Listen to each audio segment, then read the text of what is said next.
everybody. We're out here with John Skarr at the Nevada County Sportsman's. Yep. Or Sportsman's Club? Sportsman's Club, yeah. So we're out here at the Sportsman's Club. I've been talking to him a bunch about getting a new bow. We've been talking a bunch about taking lessons from him. These guys do a ton of shoots, probably 10, 15 a year? Yeah, More than vastly more. Yeah. Whoa, I didn't realize that. I thought I figured around 10 or 15 a year. So, How many, John? I mean, pretty much from the end of February till the beginning of August, there's a shoot every weekend. So probably 25 shoots a year on the low side, and then you go into indoor season, and we'll go down and shoot 2 events down in Fresno. We'll shoot one in the Bay Area, or 2 in the Bay Area, and 1 up here near us. So the season never ends. The format changes. Yeah, definitely. So we head indoors and we start shooting the small, indoor faces, and that's where, people don't like it. It's not fun, but that's where the best archer. That's where you're going to develop the most as an archer. I talked to Elliott the other day, and he's like, "Oh, my bow's set up for indoor, And so it's like you guys have totally different setups and all this stuff. Yeah. Obviously, I'm shooting an antique compared to This is classic though. You're gonna help me get set up with the Wilderness boys, and Absolutely. we're gonna get a new Matthews, I think, and Absolutely. see how things go. Can't go wrong. I am super intrigued by everything with the target stuff. It's a whole another animal when you get into the tournament side of things. Just because there's like no end to the rabbit hole. Yeah. It goes down. There's still things that I'm learning and tinkering with and changing. So it's all the time you're learning and growing as an archer. And the benefit is when it comes down to hunting season and things like that, you're vastly more prepared than you were just repetition, baby. Yeah. All the way. We call it shooting shape. Like I'm in shooting shape. I might not be in climbing mountain shape, but you're in shooting shape. I can pull back the bow probably 500 times in a sitting without being tired. And that's something we talked about yesterday. Is so this bow I used to shoot at like a 90-pound draw. It was like 89 pounds when Deer Creek checked it last. And this is a 2013 solo cam. And now going back to the technology and the speed, I'm actually, my new bow will be set at 65 pounds, which that's your recommendation. And I'm super interested to try it and see how accurate we can get with it and the distance.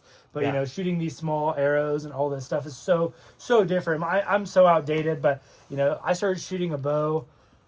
So I started when I was 9, so it was a long time ago, and obviously on and off throughout the years, hunting every year, but never consistently shooting like I am now, and trying to get more into the real space and the YouTube space and all this. So it's going to be really fun to get into the competition side of things, especially just seeing how much fun you guys have. And the community that archery brings together is so second to none that I want in, Yeah, it's I came for the hunting aspect when I got into it, and I stayed for the community aspect. There's 100%. nothing. I don't enjoy doing shoots by myself and stuff. Like I enjoy going out with my teammates. People like Randy Long, Doug Rosen, and Mark Rubio, just absolute legends in the industry. And it's like every time you go out and you're shooting with these people, and all those people are older than me. They're all senior class and silver senior class. But at any given day, they Mark especially, he's Vegas champion, Reading champion. Wow. We shoot with these people, and you're just having to elevate yourself each time. How many people are on Team Wilderness? Actively, probably 12 offhand. I don't know. I'd have to actually go through. Actively, 12. But under 20? Yeah, I would say so. Probably under 20. So, we have a older... there's a nickname in the community for the Wilderness team, and it's called the Expendables. Because a lot of the older, like I said, Randy Long, Doug Rosen, Tommy Daly, and Mark Rubio, they're all senior class and above. And so, but they are absolute legends in the industry. The Dalys, for one, are, just legends in the industry. Mark, super big time local guy, pro and everything. So, who owns the shop? The Archery family. It's a 3-generation. Yes. I mean, Andy shoots a little bit. He's kind of been taking the year off, not to get into it, but just, health stuff and whatnot. Yep. But Matt shoots like Polar Bear League, which is at Maya. It's once a week from January to March. Okay. But he's an incredible shot. So he doesn't shoot much, and still locked in. With the hunting bow, the Arc 34, single pin, no mag. by mag I mean the magnification. Yeah. Just modern bow hunter setup. 15-inch or 12-inch stabilizer, back bar, no pin or no magnification, single pin. I think the last time I shot with him, we tied, and that was one down for 14 targets. What is so let's talk about the modern bow hunter, because I think that's like the next up and coming thing, just because it's so affordable, easy to get into, and everyone's getting into it. Yeah. So modern bow hunter is basically what the bow hunting industry's changed vastly in the last 10 years. Yeah. So what was king before was called bow hunter freestyle. That's 5 fixed pins, no more than 12 inches out front. You can have as much as you want out back. Obviously, no magnification. That's like what I shoot now. Yeah. You can pretty much get away with longer back bars. I've never seen it, but bow hunter freestyle was, king at the time. And so sights and things have changed over the years, and now we have movable sights to where I can dial for 42, I can dial for 81, I can dial for 13. And these guys, they're using rangefinders and using decimals. Yeah. I had a couple guys behind me at that Lodi shoot, and I was like, what are they talking about? I was like, I got 5 pins that haven't changed in 20 years. I'm like, these guys are like, oh, it's 3.9. I'm like, 0.9? Like, what are you guys talking about? I mean, my rangefinder goes to the thousands, but if I look at it, it says 45.695. I'm going to 45.75 because I can do the quarter yards with precision cut. But realistically, like, I can shoot 46 and be totally fine. A quarter yard at about 45 yards, probably about like a quarter inch. Dang. It's not much. It's still a lot for guys like you that are playing for big money. Well, it's also, I want to be as accurate as possible. And so what that includes is aiming in the middle. Yeah. And so if I have a little mess up of a shot, whether that's a dip bang or, I start pushing it out the top, something like that, I want the forgiveness is the middle was where I was aiming at. That's what I want to hit. So I need to, I don't want to give away anything by, I shot it for 46 when it was 45.6. Yeah. So, yes, but most of us, we hear something like 45.7 and we just shoot it for 46. Yeah. You 5 up or 5 down. Yeah. You call it macaroni. And at the end of the day, I'd have to look at it, but it's probably 4 clicks. So we're talking 4 15,000ths. Yeah. Which is, I'm bad at math, but I know that's not much at all. 4 15,000ths. That's all it is. Yeah. So you're getting me set up with a thumb release. I have traditionally shot, I don't even know what it is, the purple one that... The Wise Guy. The Wise Guy, yeah. It's what everyone shot forever. And yeah. I've shot that since, I think, Cam started pushing it. And then... Sounds about right. That's what everyone did, right? So yeah. I started shooting the purple one. Now, obviously, going to a new bow, going to a new release. Cam Haynes, yeah. So he was repping it for a while. He doesn't even use it anymore, With him, I think he still does. Does he? I think so. Yeah. I thought I saw it the other day. He was shooting for someone else because I think he could be. I don't pay too much attention. Yeah, I don't either. Yeah. That release it's tried and true. So Spot Hog makes really good products, durability wise.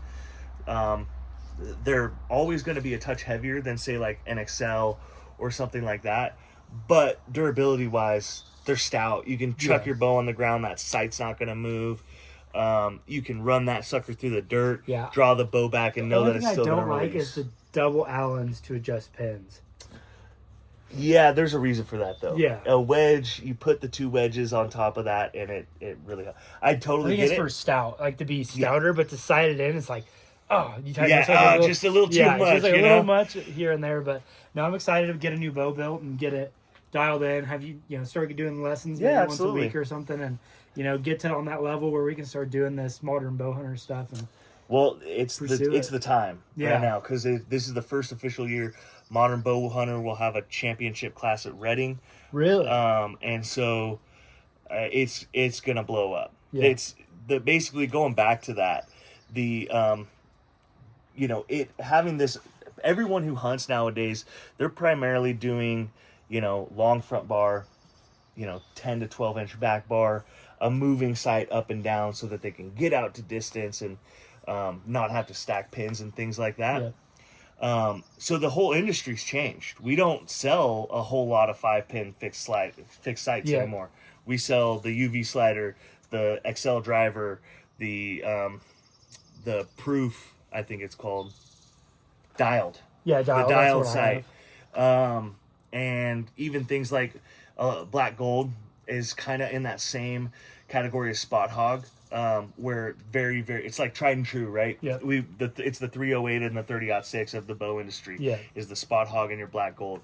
This stuff weighs a little bit more, but The durability's there. For someone that throws a bow in the back of their pickup, you know, once a week or whatever. Yeah. Hey, might as well have that durability. Yeah. But yeah, now I'm excited to get with the technology, and I guess we'll probably start shooting here. And yeah, I mean, you got those arrows, you can't really go wrong with them because you got the match grade ones. And for the cost and effectiveness of those arrows, you really can't go wrong because you have, these are like 135 a dozen and then the match grade. So they're the top tolerances. They're a standard 246 shaft. And what that is your inside diameter. We measure everything off the inside, not the outside. Because, for instance, we can keep the inside the same, but for a different spine, right? So you're shooting a 340, you're shooting the same spine that I shoot.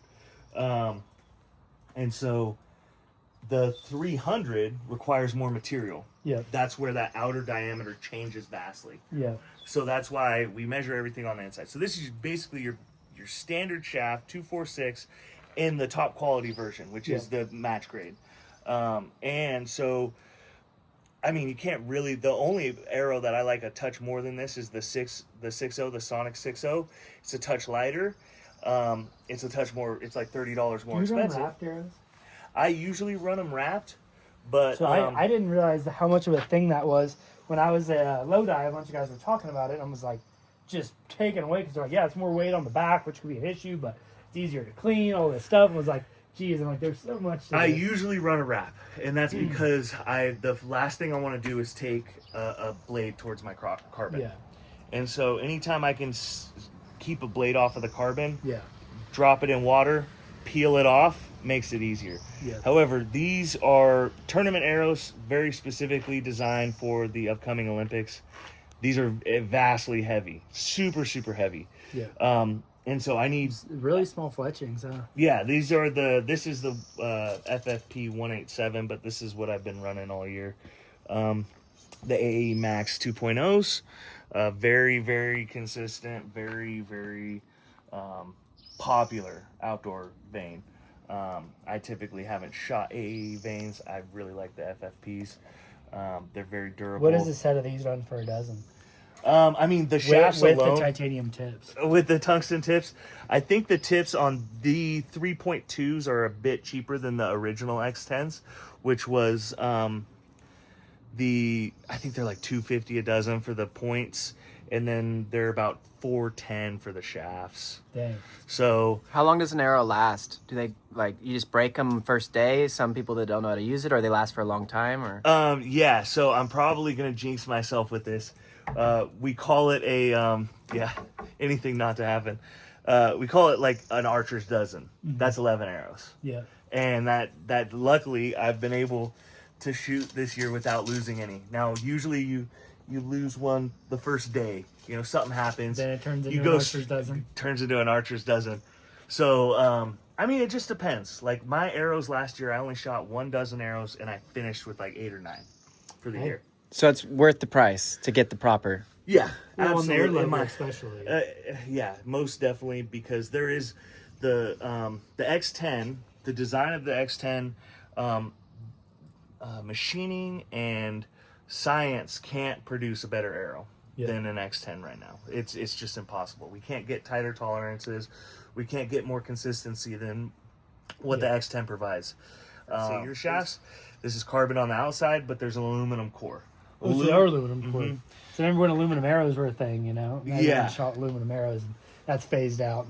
It definitely phased out. The FMJs are kind of coming back around. They have a new FMJ Max, which is a lighter version of the FMJ, but they're just so heavy that they make it unnecessary, right? Definitely.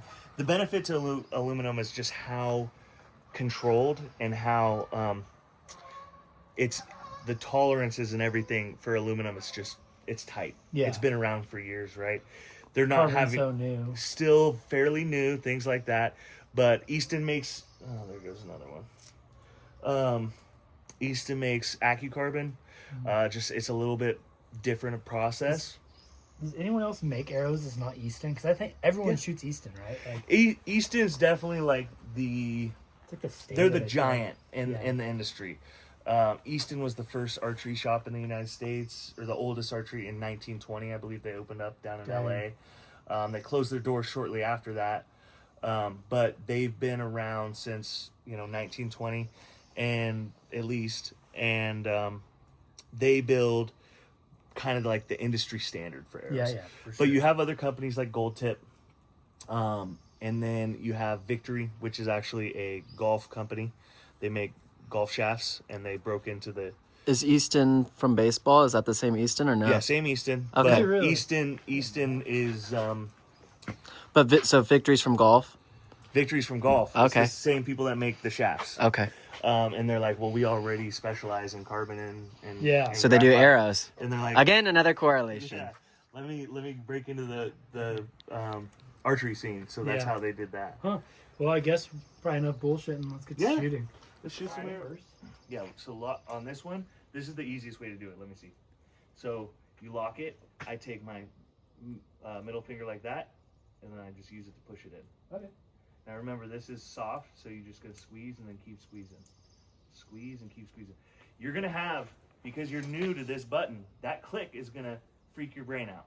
Okay. So just be like, I'm going to the click, I'm thinking about the fact that this is about to click, and give yourself some mental preparedness. When I pull this back, how should my hand be? Level, down? When I draw, I pretty much, whatever direction my hand goes, I'd say like 45. Okay. Yeah. Straight back now is when I change my hand position.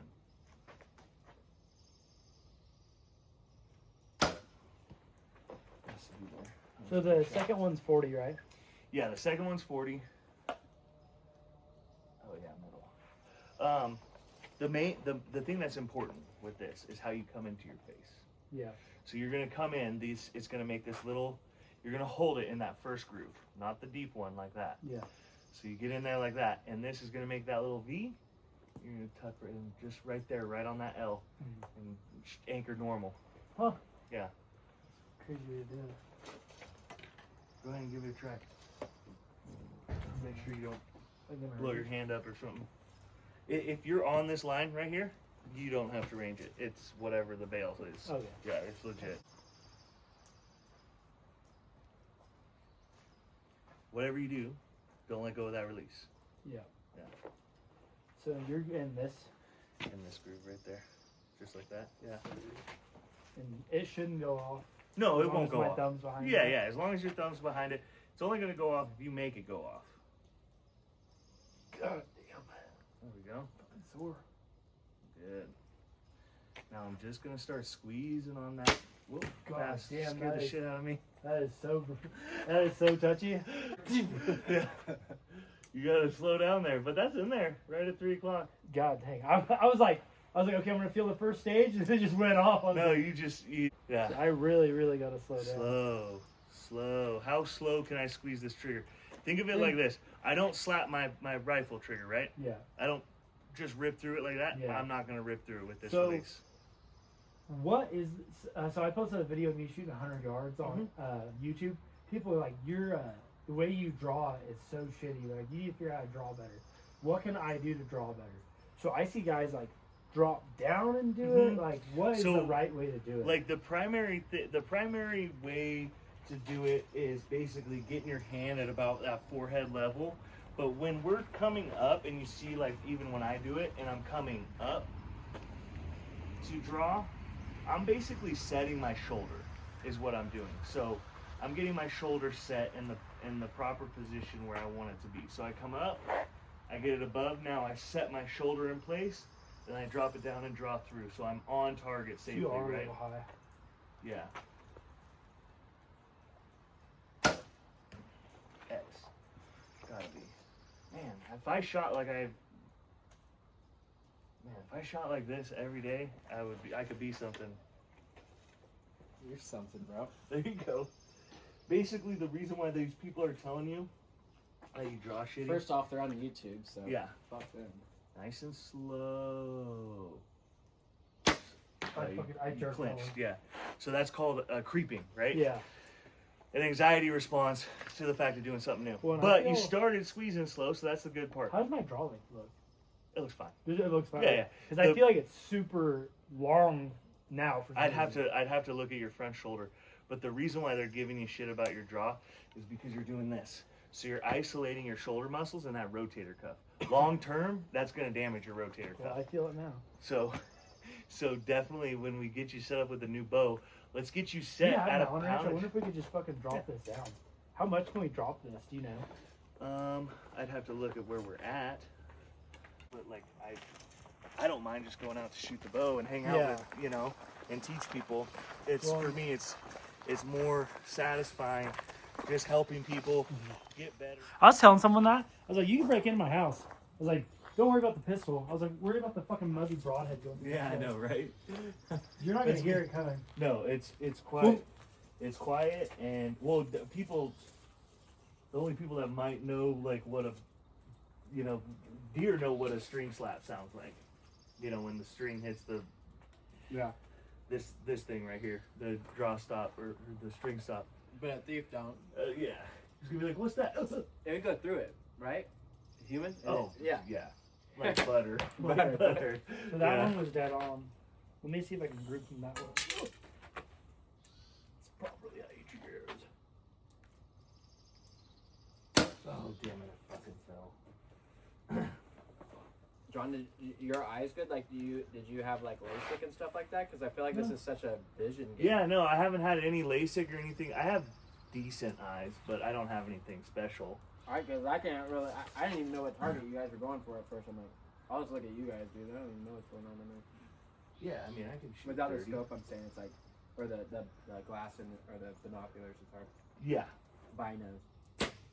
Yeah, that's a good one. Straight off at 3.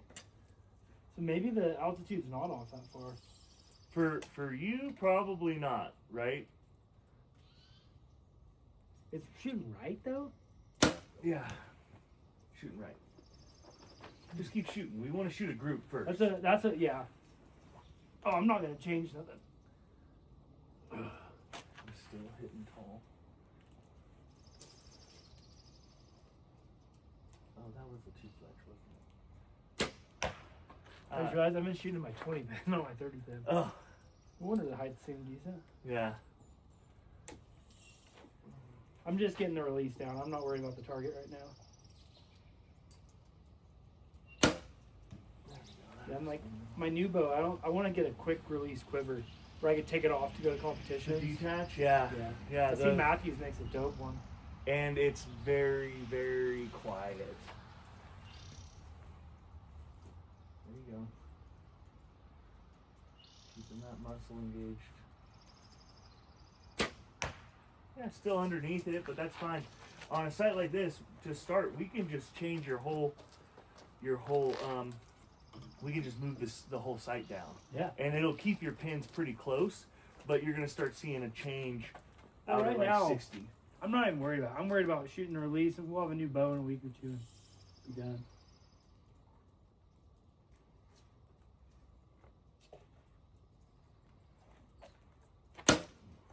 John, you got. Just took the bow press out of the truck yesterday, otherwise I would have shown it, but it's heavy duty. Uh-oh, that's not good. My bubbles, they're expensive. A cheap bow press is $400. And so, getting a crappy bow press that works. So I think the upper level is where I'm at. These other ones are just being fucking jerk in the car. So this is where I think it's correct. Yeah. These are just being fucking. Well, the first two you said your range was 20. The heights are pretty consistent. The left or right is not. So is it both mandatory for each person that owns the bow unless they want to go in that workshop like this?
Yeah.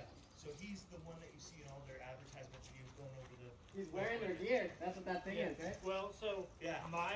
the guy who married me and my wife, his cousin's the founder of KUYU.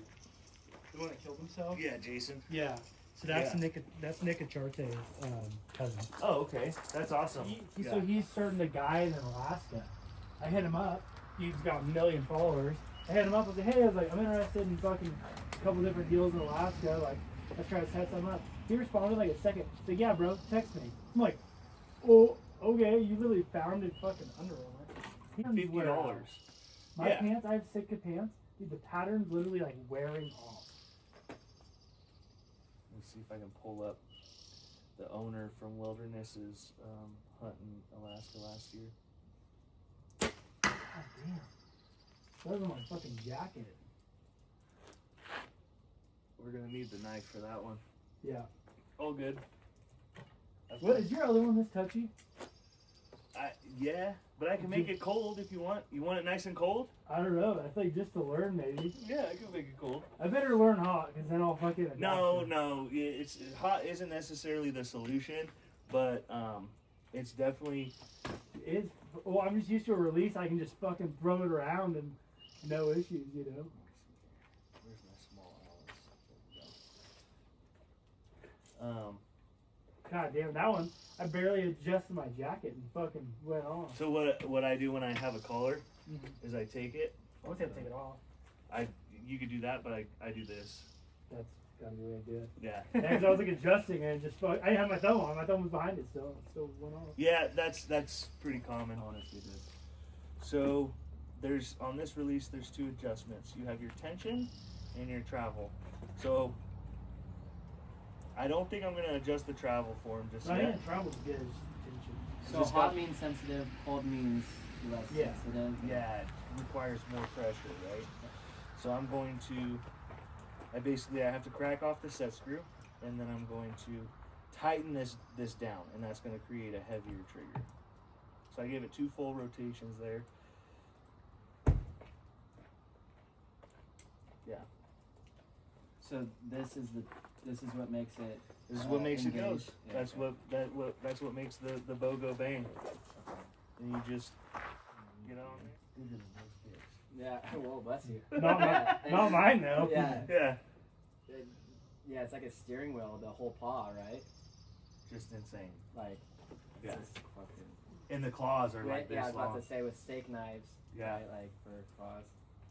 And just brace for impact. Something's about to occur, and you're basically flinching forward. Dude, it is so much nicer shooting like this. My shoulder just hurts so fucking bad right now. If you start drawing the bow a little bit better, that'll go away. So And you once can just keep pulling up a little bit first. So right there's where you're gonna start. You get relaxed in your front shoulder, and then you're gonna draw through, pulling through with this muscle. There you go. There you go. You come in, activate this guy, so you hold strong, and you just keep pulling. Like sponsors and shit, and it's like that's just the beginning. Think about in 10 years what you'll have.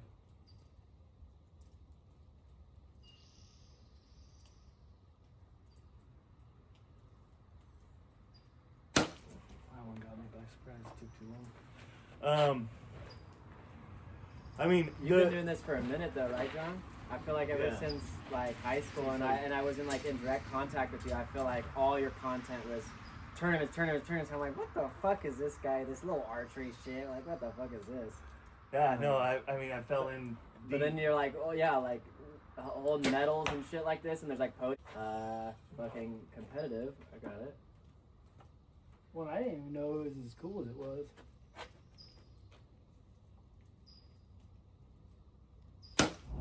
Dang, I just realized we never made an outro, but we'll take it.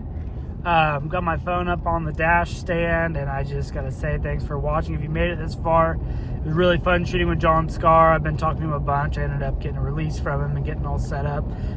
Gonna end up getting a new bow with him here in the next week or two, and we're gonna get all set up, retire the old dog. Thanks, like, subscribe, comment, do your thing, whatever you want to do. It's your life. I'm just in it. Do it. Just do it. I'm out. Peace out.